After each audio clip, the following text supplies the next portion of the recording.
Bolo de chocolate. O bolo de chocolate mais famoso do mundo não usa chocolate. Usa cacau em pó. E a diferença muda tudo. O cacau em pó é desengordurando.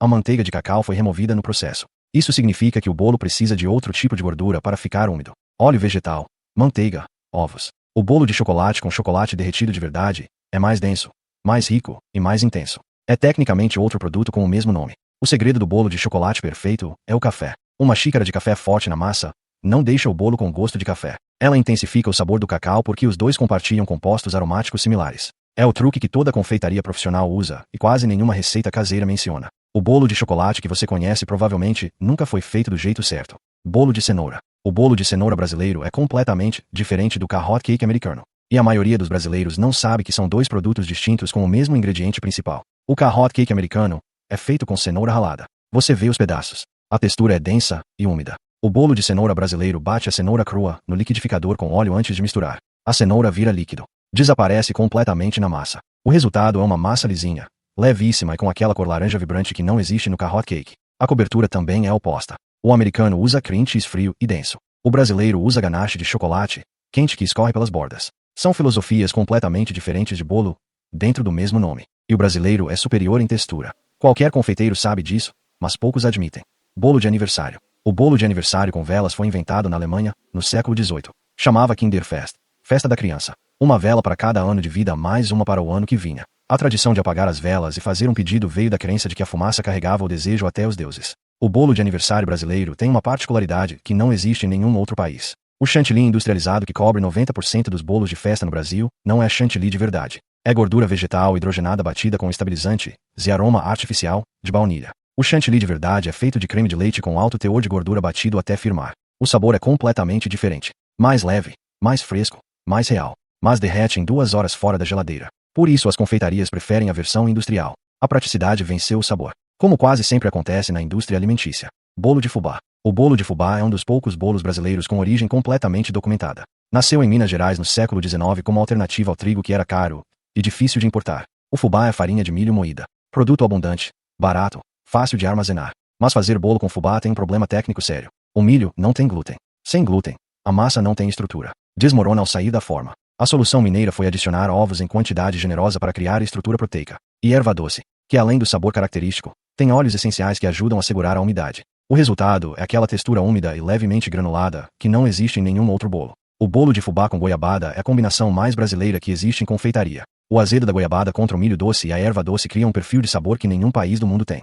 Bolo Red Velvet. A cor vermelha do Red Velvet não foi sempre artificial. Nos anos 1920, o vermelho vinha de uma reação química natural. O cacau natural contém antocianinas, pigmentos avermelhados que reagem com o leite fermentado e o vinagre da receita. O resultado era um vermelho suave e discreto, quase rosa escuro. Nos anos 1940, uma empresa americana de corante alimentício percebeu a oportunidade. Começou a distribuir receitas de Red Velvet que exigiam grandes quantidades de corante vermelho. Era marketing disfarçado de receita. Funcionou perfeitamente. O vermelho vibrante que todo mundo conhece hoje não é natural. É corante número 40. O Red Velvet original, que usava reação química natural praticamente, não existe mais. A cobertura de cream cheese só virou padrão nos anos 1950. Antes era glacê simples de açúcar. O bolo que todo mundo chama de clássico é na verdade uma versão modificada por uma campanha de marketing dos anos 1940.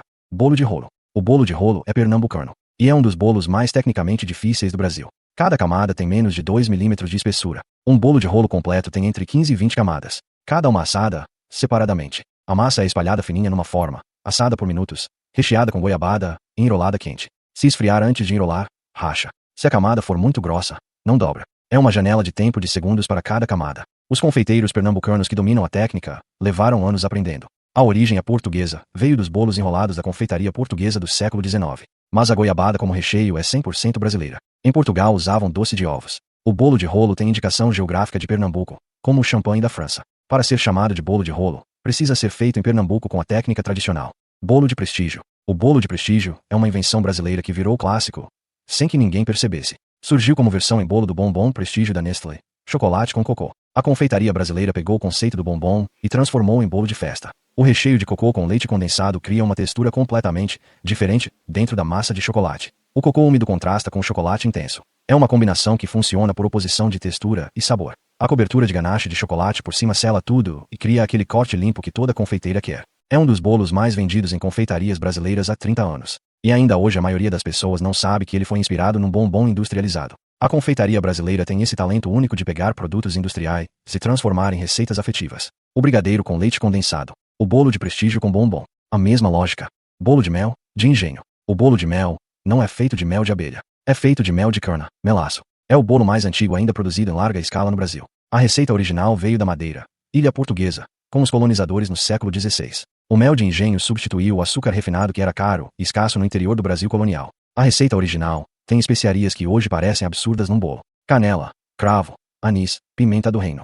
Na época, especiarias eram mais valiosas que ouro. Colocar todas no mesmo bolo era demonstração de riqueza. Hoje o bolo de mel é símbolo de simplicidade e tradição, mas nasceu como símbolo de luxo. A versão madeirense original dura meses sem estragar por causa da alta concentração de açúcar e especiarias. É um conservante natural que atravessou séculos sem precisar de embalagem a vácuo. Um bolo do século XVI que ainda é assado hoje, com a mesma receita. Bolo gelado. O bolo gelado é uma invenção brasileira dos anos 1950 que nunca saiu do país, e deveria ter saído. É tecnicamente um dos bolos mais bem equilibrados em textura que existe. A massa fofinha embebida em calda fria cria uma umidade que nenhum bolo seco consegue replicar. A calda de leite condensado com leite penetra a massa por inteiro enquanto ainda quente. O resfriamento faz a calda firmar dentro da massa criando uma textura que não é seca, nem encharcada. É a mesma lógica do bolo três leches mexicano, só que brasileiro e sem 3 tipos diferentes de leite. A cobertura de cocô queimado por cima é o elemento mais subestimado da receita. O cocô carameliza levemente no forno e cria uma camada crocante que contrasta com a massa úmida embaixo. Textura crocante, massa úmida, sabor de cocô e leite condensado.